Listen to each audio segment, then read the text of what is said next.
میرا ایک بیان کیا تھا کہ فقہ حنفی میں کیکڑا کھانا جائز نہیں ہے، یہ میرا بیان کیا تھا۔ اس پہ کسی نے کہا کہ بیوی اگر شافعی ہو، وہ فقہ شافعی کو فالو کرتی ہے، تو میں نے کہا بھائی فقہ شافعی کو فالو کر رہی ہے تو وہ فقہ شافعی سے پوچھے، شافعی فقہ میں تو جائز ہے کیکڑا کھانا۔ تو کسی نے کہا یہ کیسا اسلام ہے، ایک گھر میں کیکڑا شوہر پہ حرام ہے، بیوی پہ کیا ہے، حلال ہے، یہ کیا ہے؟ تو اس کو میں سمجھاتا ہوں یہ ہے کیا، واٹ از دس؟ جو مسئلے میں اختلاف ہوتا ہے نا فقہا کا، تو ہر فقیہ ہر مجتہد کے ذمے ہوتا ہے کہ وہ دلائل سے ایک رائے قائم کرے۔ تو جو رائے اس کی نظر میں دلیل سے مضبوط ہوگی وہ اس رائے کو پیش کر دے گا، اور اس پہ ڈٹ جاتے ہیں وہ کہ یہ میری رائے ہے، آپ اس کو فالو کریں۔ کوئی اور اگر کسی اور کی رائے کو فالو کر رہا ہے تو وہ اس سے پوچھے ہی نہیں، بھائی وہ تو وہ اپنی رائے بتائے گا نا۔ اگر وہ اپنی رائے میں ہی لچک پیدا کر دے تو وہ رائے نہیں رہتی پھر۔ مثال کے طور پر کسی کو اس پر اطمینان ہے کہ کیکڑا ناجائز ہے، اب اس سے آ کے آپ پوچھ رہے ہیں اگر میں کھا لوں تو وہ یہی کہے گا ناجائز ہے تو ناجائز ہے۔ اگر آپ کو کسی دوسرے مفتی کی بات پر اعتماد ہے تو پھر ہم سے پوچھو ہی نہیں بھائی، پھر آپ دوسرے مفتی سے پوچھو۔ سمجھتے ہیں کہ نہیں سمجھتے؟ میں ایک مثال دیتا ہوں، وہی مثال بہت زبردست دلیل ہے، وہ صحیح ہے، بخاری کی حدیث ہے، نبی صلی اللہ علیہ وسلم نے بنو قریظہ کی طرف صحابہ کو بھیجا اور فرمایا کہ کوئی بھی عصر کی نماز اس وقت تک نہ پڑھے جب تک بنو قریظہ نہ پہنچ جائے۔ یہ ہمارے دوست ہیں مسقط میں اسماعیل بھائی، یہ کلپ بنا کے اسماعیل بھائی کو لازمی بھیجنا ہے، وہ اس طرح کے سوالات اٹھا رہے ہوتے ہیں، یہ کیا ایک گھر میں کیکڑا جائز بھی ہے، ایک ہی گھر میں کیکڑا؟ اس میں کوئی حرج نہیں ہے کہ بیگم شافعی فقہ کو فالو کر رہی ہے، وہ امام شافعی وہ کہے گی میں امام حنیفہ سے پوچھتی نہیں ہوں، میں تو امام شافعی کو فالو کرتی ہوں، تو ان کی جائز ہے تو کھاتی رہے، شوہر نہ کھائے، تو کوئی اتنا بڑا راکٹ سائنس اس میں ہے نہیں۔ یہی اسلام کا حسن ہے کہ اختلاف کو ایک ہی گھر کے اندر برداشت کیا گیا ہے۔ اس سے تو مسلمانوں کے ظرف میں وسعت پیدا کرانا مقصد ہے کہ بھائی رائے کا اختلاف ہوگا، ایک گھر میں بھی میاں بیوی میں بھی چلے گا، وہ کوئی فرق نہیں پڑتا اس سے۔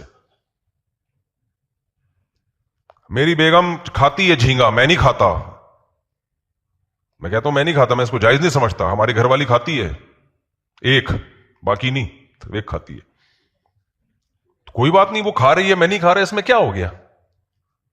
وہ مفتی تقی عثمانی صاحب کے فتوے کو فالو کرتی ہے، انہوں نے جائز لکھا ہے، تو آپ کون ہوتے ہو روکنے والے؟ میں نے کہا ٹھیک ہے بھائی، میں کیسے اس کو روکوں، حضرت مفتی تقی صاحب کا فتویٰ غلط ہے، میں کیسے روکوں؟ لیکن مجھے پتا ہے دلیل کے لحاظ سے فقہ حنفی میں جھینگے کی گنجائش نہیں ملتی، اور میں کہتا ہوں ایک فقہ کو فالو کرو بھائی، یہ پینترے نہیں بدلو۔ میں اس عمل کو جائز نہیں سمجھتا کہ کبھی کیکڑا کھانے کے لیے شافعی بنے ہوئے ہیں اور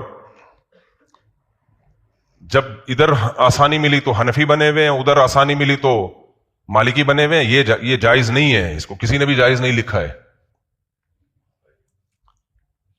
امت کی خیر اسی میں ہے کہ آپ کے موافق سواء وافق غرضہ ام لا، آپ جب کسی رائے کو فالو کرتے ہیں وہ آپ کے فیور میں جا رہی ہے یا نہیں جا رہی، اس سے غرض نہیں ہونا چاہیے، فالو کرنا پڑے گا آپ کو اس کو۔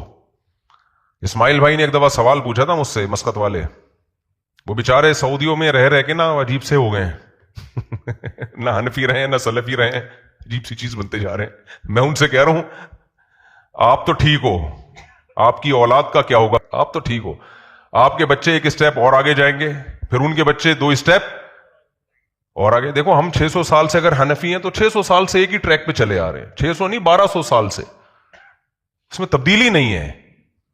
ہمیں امید ہے ہماری نسل بھی ایسے چلتی رہے گی، لیکن جنہوں نے ایک مخصوص فقہ کی پابندی کو چھوڑ دیا نا، 1-2 نسلوں کے بعد وہ ٹریک سے بالکل ہٹ گئے ہیں، کیونکہ جب فقہ کی پابندی سے اپنے آپ کو آزاد کر لیا تو بے لگام، تو 1-2 نسلوں کے بعد وہ پروگرام بڑھ جاتا ہے، پروگرام بڑھ جائے گا۔ ایسے ہی تھوڑی امت کے علماء صلحاء نے اتنی بڑی تعداد میں فیصلہ کیا کہ جب یہ فقہ مدون ہو گئے تو ایک کو کیا کرنا ہے، فالو، دائیں بائیں لڑک۔ ہاں علماء کی ایک جماعت اگر فیصلہ کر دے کہ اس بارے میں ہم نے دوسری رائے لینی ہے تو اس جماعت کی رائے کا پھر اعتبار ہے۔ جیسے شوہر گم جائے، مارکیٹ سے شوہر کیا ہو گیا، شارٹ ہو گیا، مل ہی نہیں رہا، تو اس بارے میں خود حنفی علماء نے ہی فقہ حنفی کو چھوڑا ہے اور اس میں امام مالک کی رائے پر فتویٰ دیا ہے وہ ضرورت کی بیس پہ، تو ضرورت کا فیصلہ ایک پوری علماء کی جماعت کرے گی، انڈیویجولی کسی کی رائے کا اعتبار نہیں ہوگا کہ آج گھر میں انڈا نہیں ہے تو میرا جھینگا کھانے کا دل چاہ رہا ہے. تو یہ دل چاہنا کوئی علامت نہیں ہے، جب ہے تو ایک ہی رائے ہے بس، اسی میں خیر ہے، اسی میں برکت ہے. تو وہ میں مثال دے رہا تھا نا کہ یہ کیا بات ہوئی کہ ایک گھر میں بیگم کیکڑا کھا رہی ہے اور شوہر نہیں کھا رہا، تو کوئی بات نہیں، بیگم فقہ شافعی کو فالو کرتی ہے، وہ کہہ رہی میں حنفیوں سے پوچھ ہی نہیں رہی ہوں بھائی. تو میرے گھر والوں میں ایک گھر والے جھینگا کھاتے ہیں، میں نہیں کھاتا، میں ان کو روک بھی نہیں سکتا نا، کوئی دلیل نہیں ہے. دلیل یعنی دلیل اس سینس میں کہ وہ مفتی تقی صاحب کے فتویٰ ہے نا، وہ کہہ رہے میں اس کو فالو کروں، تو ٹھیک ہے. عامی آدمی کے لیے تو کسی مفتی کی رائے ہی کو فالو کرنا پڑے گا جو ریلائبل مفتی ہے. تو کیکڑا نہیں کھانے دوں گا میں. ہاں اگر فقہ شافعی کو فالو، یہ اہل حدیث ہے، وہ کھا رہا ہے تو کھاتا رہے بھائی. تو یہ کیکڑا کیوں ہم نہیں کھاتے، یہ اس کی میں آگے دلیل دے رہا ہوں ذرا، کیونکہ میرا کلپ پھر ادھورے چلتے ہیں. لوگ کہتے ہیں یہ اندھے مقلد ہیں، بس امام حنیفہ نے کیکڑے کو غلط کہہ دیا تو بس یہ قیامت تک کیکڑا کیا ہو گیا، غلط ہو گیا. ایسا نہیں ہے بھائی، اندھے مقلد نہیں ہے. ہماری تقلید علی وجہ البصیرہ ہے. ہمارے اہل حدیث بھائی بولتے ہیں تقلید تو اندھی ہی ہوتی ہے. نا نا نا نا نا، there are two types of تقلید. یا آپ نے غلط پٹیاں کسی نے پڑھائی ہیں آپ کو، تقلید ہمیشہ اندھی ہوتی ہے، ایسا نہیں ہے. اندھی تقلید وہ تھی جو مشرکین اپنے باپ دادا کی کیا کرتے تھے. اولو کان آباؤہم لا یعقلون شیئا ولا یہتدون، کہ تمہارے باپ دادا نہ سمجھتے ہیں نہ جانتے ہیں، پھر بھی تم ان کی تقلید کرو گے. ہم تو ابو حنیفہ کی کرتے ہیں بھائی، جو سمجھتے بھی تھے اور جانتے بھی تھے، اور آدھی سے زیادہ امت نے ان کی اتباع کی ہے، آدھی سے زیادہ امت نے. پھر ہم نے ان کے دلائل بھی دیکھے ہیں، ڈیپ میں جا کے ان دلائل کا مطالعہ کیا ہے، تو پلڑا بھاری نظر آیا ہے ان کا. تو یہ اندھی تقلید نہیں ہے. اندھی ہوتی اپنے ماموں چاچو کی کر رہے ہوتے. کیا خیال ہے بھائی؟ امام صاحب ابو حنیفہ سے تو نہ ہمارے ماموں لگتے ہیں، نہ چاچو لگتے ہیں، نہ قوم ایک ہے.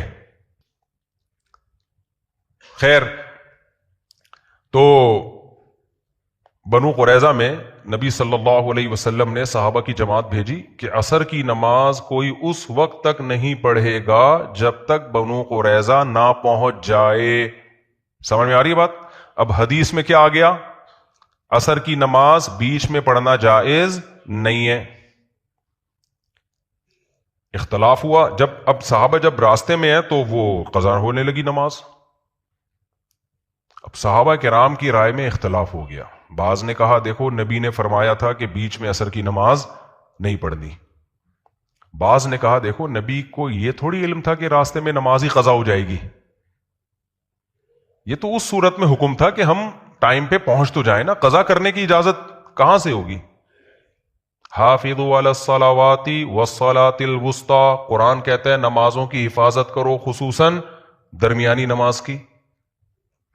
اب نبی تو موجود نہیں ہے سامنے کہ وہ فیصلہ کر لیں کہ میری بات کا مطلب یہ نہیں تھا بلکہ یہ تھا. اگر نبی موجود ہوتے فیصلہ کروا لیتے، نبی موجود نہیں ہے. تو صحابہ کی رائے میں اختلاف ہو گیا. بعض نے کہا بھائی ہم تو حدیث کے ظاہری الفاظ کو لیں گے، نبی نے حکم دیا ہے کہ نہیں پڑھو، تو اس کا مطلب کیا ہے؟ نہیں پڑھو. بعض نے کہا ہم تو نبی کی منشا کو سمجھنے کی کوشش کریں گے، نبی کا مطلب یہ نہیں تھا، قرآن میں تو ہے کہ پڑھو. دونوں کا مقصد نبی کی اتباع، حدیث کی تشریح میں دونوں کا کیا ہوا ہے؟ اختلاف ہوا ہے. جب تشریح میں اختلاف ہوا، ایک ہی جگہ پر کچھ پڑھ رہے ہیں کچھ نہیں پڑھ رہے، تو اسماعیل بھائی کیکڑے سے بڑا اختلاف تو نماز کا ہے. کیا خیال ہے؟ ایک گھر میں اگر بیگم کیکڑا کھا رہی ہے، میاں کیکڑا نہیں کھا رہا، اس سے زیادہ بڑا اختلاف یہ ہے کہ ایک ہی لوکیشن پہ عصر کی نماز میں یہ نہیں کہ ایک رفع الیدین کر رہا ہے ایک نہیں کر رہا، نا نا نا، ایک پڑھ رہا ہے اور ایک نہیں پڑھ رہا. یہ زیادہ بڑا اختلاف ہے.